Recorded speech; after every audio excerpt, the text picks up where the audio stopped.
मित्रों नमस्कार।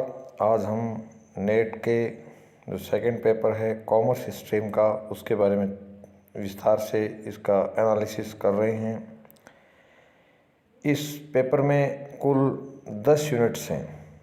इन 10 यूनिट्स में जो पहली यूनिट है उसका नाम है व्यावसायिक वातावरण और अंतर्राष्ट्रीय व्यवसाय, और सेकंड का नाम है लेखांकन और अंकेक्षण।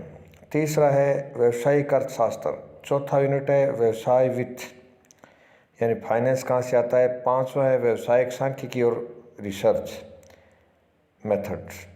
छठा है इसमें व्यावसायिक प्रबंध और मानव संसाधन प्रबंध। सातवीं इकाई है बैंकिंग और वित्तीय संस्थाएं, जिसमें इंटरनेशनल फाइनेंशियल संस्थाएं भी हैं। आठवीं इकाई का नाम है विपणन प्रबंधन। नौवीं का व्यवसाय के कानूनी पहलू और 10वीं इकाई है आयकर और निगम कर योजना। तो हम पहली इकाई का थोड़ा विश्लेषण कर रहे हैं। व्यावसायिक वातावरण और अंतर्राष्ट्रीय व्यवसाय। व्यावसायिक वातावरण के उदाहरणाएं और तत्व: आर्थिक वातावरण, आर्थिक पद्धतियां, आर्थिक नीतियां। इसमें मौद्रिक नीति और वित्तीय नीतियां दोनों का अध्ययन करना है। राजनीतिक वातावरण, व्यवसाय में सरकार की क्या भूमिका होती है। वैधानिक वातावरण, उपभोक्ता संरक्षण अधिनियम, इसमें हम दोनों का अध्ययन करेंगे। 1986 का अधिनियम और जो नया अधिनियम संशोधन का हुआ, ये दोनों FEMA यानी फेमा ये विदेशी मुद्रा प्रबंधन अधिनियम है। और सामाजिक सांस्कृतिक कारक और व्यवसाय पर उनका क्या प्रभाव पड़ता है, कॉरपोरेट की सामाजिक जिम्मेदारी। फिर आता है अंतर्राष्ट्रीय व्यवसाय का विस्तार, क्षेत्र तथा महत्व। वैश्वीकरण, जैसे इसको अंग्रेजी में ग्लोबलाइजेशन कहते हैं, तथा इसके संचालक है, यानी ग्लोबलाइजेशन को कौन सी संस्थाएं संचालित करती है। अंतर्राष्ट्रीय व्यवसाय में प्रवेश करने की नीतियां। अब वैश्वीकरण शब्द आ गया तो हम 91 को इम्पोर्टेंट मानेंगे कि जब भारत में वैश्वीकरण की शुरुआत हुई थी। अंतर्राष्ट्रीय व्यापार के सिद्धांत क्या क्या हैं। अंतर्राष्ट्रीय व्यापार में सरकार क्या क्या हस्तक्षेप कर सकती है। टैरिफ यानी कर, शुल्क तथा गैर टैरिफ अवरोध। भारत की विदेश व्यापार नीति। मित्रों, विदेश व्यापार नीति हर 5 साल से रिवाइज होती है, तो हम नवीन नीति और एक पहली नीति के बारे में अध्ययन करेंगे। विदेशी प्रत्यक्ष निवेश, FDI के प्रकार, स्वदेश और मेजबान देशों के FDI की लागत और लाभ। FDI में नवीन प्रवृत्तियां, भारत की FDI नीति। FDI का पूरा नाम है फॉरेन डायरेक्ट इन्वेस्टमेंट यानी विदेशी प्रत्यक्ष निवेश। तो इसमें भारत की FDI नीति भी पूछी है। और नवीन प्रवृत्तियां यानी नवीन प्रवृत्तियों में हम ये अध्ययन करेंगे कि भारत में पिछले वर्ष किस देश का विदेशी निवेश ज़्यादा आ रहा था, किस क्षेत्र में आ रहा था, किस राज्य में आ रहा था, और वर्तमान वर्ष में ये किस देश से ज़्यादा आ रहा है, किस राज्य में आ रहा है। इस प्रकार का अध्ययन है। भारत का देय BOP जो है ना का महत्व और संगठक तत्व है। क्षेत्रीय आर्थिक एकीकरण के स्तर, व्यापार सृजन और पथांतरण यानी इसका जो ट्रेंड चेंज हो रहा है वो। क्षेत्रीय व्यापार समझौते, यूरोपीय संघ का अध्ययन करेंगे। आसियान, सार्क और नाफ्टा। सार्क का जो व्यापारिक समझौता है उसका नाम है साफ्टा। अंतर्राष्ट्रीय आर्थिक संस्थाएं, IMF, वर्ल्ड बैंक, UNCTAD यानी इस अंकटाड, अंतर्राष्ट्रीय वित्त, इंटरनेशनल मॉनेटरी फंड यानी अंतर्राष्ट्रीय मुद्रा कोष, वर्ल्ड बैंक, विश्व व्यापार संगठन WTO के कार्य और उद्देश्य। कृषि समझौता, गेट्स, ट्रिम्स, ये जो समझौते हैं इनके बारे में हम अध्ययन करेंगे। इकाई सेकंड है लेखांकन और अंकेक्षण। ये मित्रों आपने जूनियर अकाउंटेंट की तैयारी में भी अच्छी तरीके से पढ़ा है, ये वही चैप्टर है। लेखांकन के मूल सिद्धांत, संकल्पनाएं, अभ्युपगम, साझेदारी लेख। साझेदारी किसको कहते हैं? साझेदारी फर्म में प्रवेश, उसमें से सेवानिवृत्ति, मृत्यु और फर्म के विघटन या दिवालियापन की स्थिति, ये सारी चीज़ें हैं। फिर आता है कंपनी लेखांकन, निर्गम, शेयरों की जब्ती और पुनः निर्गम। कंपनियों का परिसमापन का अर्थ है कंपनियां जब बंद होती हैं, लिक्विडेशन में जाती हैं, तो क्या सिद्धांत अपनाए जाते हैं। कंपनियों का अधिग्रहण, विलयन, समामेलन और पुनर्गठन। एक है सूत्रधारी कंपनी के लेखे। मान लीजिए जैसे रिलायंस एक कंपनी है, रिलायंस ने अपने नीचे 2-3 कंपनियां शुरू कर लिया, तो इसमें रिलायंस जो है वो सूत्रधारी कंपनी हो गई। तो उनके लेखे किस प्रकार रखे जाते हैं। और लागत और प्रबंध लेखे, सीमांत लागत और सम विच्छेद विश्लेषण, मानक लागत, बजट नियंत्रण, प्रक्रिया लागत, प्रक्रिया आधारित लागत, निर्णय लेने संबंधी लागत, जीवन चक्र लागत, लक्ष्य लागत, कागज लागत और जेआईटी, इस प्रकार का अध्ययन है। और वित्तीय विवरणों का विश्लेषण की विधियां, इसमें एक अनुपात विश्लेषण होगा, निधि प्रवाह विश्लेषण और रोकड़ प्रवाह विश्लेषण। फिर है मानव संसाधनों का लेखांकन, मुद्रास्फीति का लेखांकन, पर्यावरण का लेखांकन यानी ग्रीन ऑडिटिंग इसमें आएगा। भारतीय लेखांकन मानक और IFRS, यानी भारत ने भी जो लेखांकन के मानक तय किए हैं वो क्या क्या हैं। अंकेक्षण, स्वतंत्र वित्तीय अंकेक्षण, वाउचिंग यानी उनके वाउचर बनाना, वाउचर का लेखा संधारण करना, परिसंपत्ति और देयताओं का समापन और मूल्यांकन, वित्तीय विवरणों का अंकेक्षण और अंकेक्षण रिपोर्ट, लागत अंकेक्षण, अंकेक्षण की अद्यतन प्रवृत्तियां, प्रबंधन अंकेक्षण, ऊर्जा अंकेक्षण, पर्यावरण अंकेक्षण, व्यवस्था अंकेक्षण और सुरक्षा अंकेक्षण। इकाई 3 में आ रहा है व्यावसायिक अर्थशास्त्र। इसमें व्यावसायिक अर्थशास्त्र का अर्थ, विषय क्षेत्र, व्यावसायिक फर्मों का उद्देश्य, मांग विश्लेषण, उपभोक्ता का व्यवहार, प्रवृत्ति अनुपात नियम, पैमाने के प्रतिफल, लागत का सिद्धांत, लघुकालिक और दीर्घकालिक जो होते हैं, प्रतियोगिता के नियम और कीमत निर्धारण की रणनीतियाँ, कीमत का अंतः प्रवेश, चरम भार पर कीमत निर्धारण।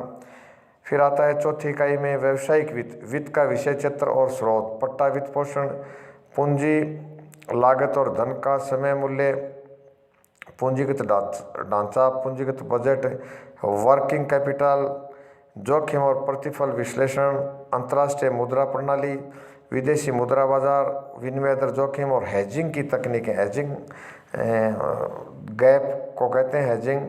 अंतर्राष्ट्रीय वित्तीय कारक और लिखित, यूरो मुद्रा, GDR, अंतर्राष्ट्रीय अंतर प्रवचन, बहुराष्ट्रीय पूंजी बजटिंग, केंद्रीय प्रवृत्ति का मापन, प्रकीर्णन का मापन, वैश्मैन मापन, 2 प्रवृत्तियों का सहचर्य और प्रतिगमन, प्रायिकता, प्रायिकता के उपागमन क्षेत्र, प्रायिकता का सिद्धांत, डाटा का विश्लेषण, प्रतिचयन यानी सैम्पलिंग की अवधारणा, ये सारी चीज़ें हैं। परिकल्पना, इसमें जेड बेस्ड, अनोवा, काई वर्ग टेस्ट, ये साइकोलॉजी के टेस्ट हैं।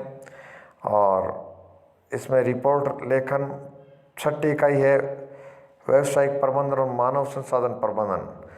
इसमें मैनेजमेंट है, मैनेजमेंट के सिद्धांत, कार्य, संगठन का ढांचा, औपचारिक अनौपचारिक प्रकार के संगठन, अभिप्रेरणा यानी मोटिवेशन क्या है उसके सिद्धांत, निगमों में कैसे शासन चलाया जाता है, मानव संसाधन प्रबंध, प्रतिपूर्ति प्रबंधन, कार्य निष्पादन मूल्यांकन, 360 डिग्री कार्य निष्पादन मूल्यांकन यानी संपूर्ण मूल्यांकन, सामूहिक साझेदारी, समझौता, एक तनाव यानी कॉन्फ्लिक्ट मैनेजमेंट भी है इसमें, संगठनात्मक प्रवृत्ति। फिर 7वीं इकाई जो है ये है, इसमें भारतीय वित्तीय कार्य प्रणाली का एक अवलोकन, बैंकों के प्रकार, वाणिज्यिक बैंक कौन से हैं, ग्रामीण बैंक कौन से हैं, इनकी कब स्थापना हुई, विदेशी बैंक भारत में कौन सा है, सहकारी बैंक कौन से हैं, भारतीय रिजर्व बैंक इसका कार्य क्या है, इसकी भूमिकाएं क्या है, किस एक्ट से शासित हो रहा है, वित्तीय बाजार भारत में कौन से हैं, मुद्रा बाजार कौन सा है, शेयर मार्केट कौन सा है, निफ्टी कौन सा सूचकांक है, सेंसेक्स कौन सा, ये सारी चीज़ें हैं। फिर भारत की वित्तीय संस्थाएं, विकास संबंधी वित्तीय संस्थाएं और गैर वित्तीय संस्थाएं, म्यूचुअल फंड भी इसमें आएंगे। भारत में वित्तीय नियामक एजेंसियां कौन कौन सी हैं, जैसे इंश्योरेंस की तो है IRDA, IRDA। इसी प्रकार बैंकों में जैसे RBI हो गया, ये वित्तीय नियामक एजेंसियां हैं। वित्तीय समावेशन सहित वित्तीय क्षेत्र में सुधार, बैंकिंग और वित्तीय सेवाओं का डिजिटलाइजेशन यानी इंटरनेट से उनको जोड़ना, बीमा के प्रकार, बीमा कितने प्रकार का होता है, जोखिम बीमा में क्या होता है, री इंश्योरेंस क्या होता है, IRDA क्या है, इसकी कब स्थापना हुई, ये सारी चीज़ें।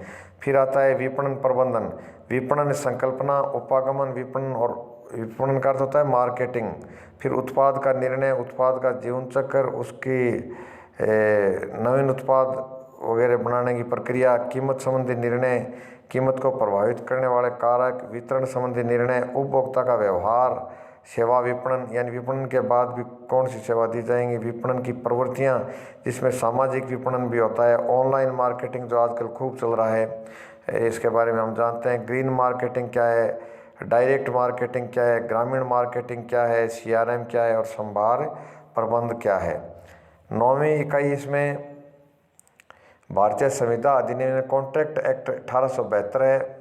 उसमें पक्षकार कौन होते हैं, उनकी क्या क्षमताएं होती हैं, ये विशेष संविधाएं क्या हैं, माल विक्रय एक्ट 1930 के क्या क्या नियम हैं। फिर प्रक्रम में लिखित अधिनियम यानी जिसको अंग्रेजी में कहते हैं नेगोशिएबल इंस्ट्रूमेंट एक्ट 1881 क्या है, इसके क्या प्रावधान है। कंपनी एक्ट 2013 के क्या प्रावधान हैं, इसमें कंपनी का प्रकार क्या है, कंपनी गठन की प्रक्रियाएं क्या हैं, संयुक्त पूंजी कंपनी किसको कहते हैं और कंपनी का समापन यानी कंपनी जब दिवालिया होकर के बंद होती है तो क्या प्रक्रिया अपनाई जाती है। लिमिटेड साझेदारी वाली कंपनियां कौन सी हैं, भारत का प्रतिस्पर्धा अधिनियम क्या कहता है, इसके क्या लक्ष्य हैं। सूचना प्रौद्योगिकी अधिनियम क्या है 2000 और इसके क्या उद्देश्य हैं। सूचना का अधिकार अधिनियम 2005 क्या है, इसकी मूल संकल्पना क्या है और इसके महत्वपूर्ण प्रावधान। बौद्धिक संपदा अधिकार यानी patent act, trademark act, copyright act, माल और सेवा कर, GST क्या है, GST की मुख्य विशेषताएं, इसके लाभ, उद्देश्य और ये कब से लागू हुआ। इकाई 10वां है इसमें आयकर और निगम कर योजना। आयकर क्या है, मूल संकल्पनाएं, आवासीय परिस्थिति, कर भार क्या है, छूट क्या है, कृषि आय क्या है, इस प्रकार की चीज़ें हैं। और अंतर्राष्ट्रीय कराधान, दोहरा कराधान क्या है और इससे बचाव का क्या सिस्टम है। ट्रांसफर प्राइसिंग किसको कहते हैं। निगम कर योजना में इसका संकल्पना और महत्व के बारे में अध्ययन करेंगे। निगम कर योजना की क्या क्या तकनीकें हैं, विशिष्ट व्यवसाय की स्थितियों में कर विचारण क्या होता है, कर किस प्रकार बनाया है खरीदा जाता है, किसी परिसंपत्ति का स्वामित्व या पट्टा क्या होता है, परिसंपत्ति का प्रतिधारण क्या कहलाता है, परिसंपत्ति का नवीनीकरण या प्रतिस्थापन या प्रचालनों को बंद करना या जारी रखना, स्रोत पर कर की कटौती यानी जिसको TDS कहते हैं, deduction through tax deduction through source, ये हो गया। कर का अग्रिम भुगतान क्या है, आयकर विवरणी को इलेक्ट्रॉनिक माध्यम से दाखिल करना, जैसे सारी आजकल आयकर विवरणी जो हैं वो ऑनलाइन भरी जाती हैं, कहीं ऑफलाइन कोई कागज़ भेजने की आवश्यकता नहीं होती। और फिर आयकर विवरणी में ये कुछ धाराएं अपने को पढ़नी पड़ेंगी। धारा 143(1) क्या कहती है, 139 क्या कहती है, इस प्रकार इससे आयकर रिफंड कब बनता है, तो इस प्रकार का अध्ययन इसमें सारा करेंगे। तो मित्रों हम टॉपिक वाइज इसमें वीडियो चैनल पे डालेंगे, आप इनको देखते रहें। जो ग्रामीण पृष्ठभूमि के छात्र हैं उनके एकदम एक एक बिंदु क्लियर करवा देंगे। जो भी छात्र इस चैनल पे आ रहा है उसको निश्चित रूप से लाभ होगा। हम इसको अपने देसी मारवाड़ी भाषा में समझाएंगे। धन्यवाद।